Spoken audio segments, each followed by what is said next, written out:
Nag-time travel nga ba ang lalaking ito?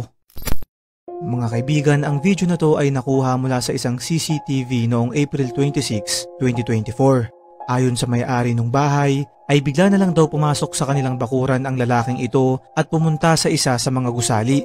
Sa takot niya ay agad itong nagtawag ng pulis, ngunit nung ito ay kanilang pinuntahan, ay wala silang nakitang tao dun sa loob maski nasa ibang parte ng bakuran. Ang nakakapagtaka dito, nung sumunod na araw ay bigla na lang may lumabas na isang lalaki dun mismo sa gusali na kamukhang kamukha nung lalaking pumasok nung nakaraang araw, pero kung mapapansin nyo ay para itong tumanda. Ayon sa ilan ay maaari daw na isang time traveler yung lalaki at ginagamit niyang portal ang lugar na to papunta sa ibang panahon, kaya nung bumalik ito ay matanda na siya.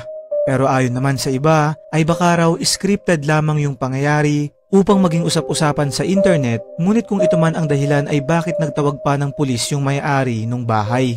Ano sa tingin mo, kaibigan?